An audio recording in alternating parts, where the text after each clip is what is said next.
Kula nuwun anak Prabu dipun temangaken. Iki kula sing angkaran Pandhita Derna.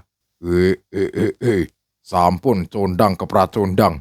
Bilih Pandhita Durna punika tiyang ingkang linuwih waskita ingkang samudra kawruh. Dados gurunipun para agunging para ratu ingkang sakti mandraguna.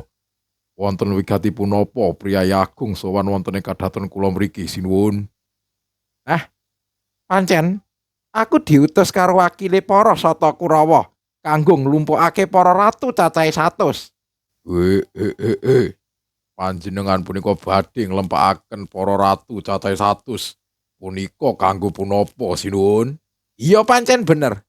Kuwi engko kanggo nggayuh katentreman rahayu. Kuwi kanggo ngleremake prahara ageng. Para ratu 100 iki bakal takjak merangi para Pandhawa ana ing perang Bratayuda.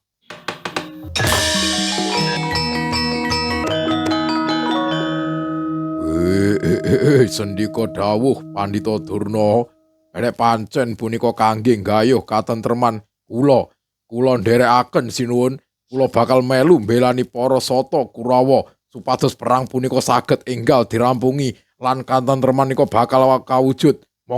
Monggo dipun bumi angusaken para Pandhawa punika. Iya, bagus.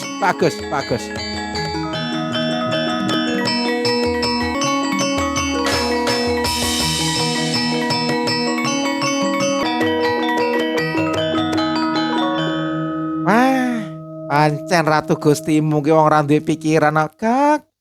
Mung gedhe awake, ning uteke iki cilik. Blas ora ngerti ndi sing salah, ndi sing bener. Wong kok nggugu karo omongane Durna, malah melu mbelani para Kurawa iku lho ya remuk tenan ki kok gagak. Lha iya Lung. Kamangka kuwi perang sing jenenge Bratayuda kuwi sing nganyake iki para Kurawa. Lah kok rekake para Kurawa sing arep nggayuh katentreman ngono iki lho. Lah terus iku nasib awake dhewe iku kepiye, Kak? Golek pangan angel, golek gawean angel, enek program makan bergizi wae ya dikorupsi. Lah kok iki malah Gusti Prabu mugi malah melu para Zionis kae iki kepiye to, Kak? Ya mbuh iki Lung, sing penting awake dhewe iki siap-siap wae nek ngasi perang gedhe Bratayuda kuwi kedadian tenanan. Ketoke awake dhewe iki bakal katut iki Lung.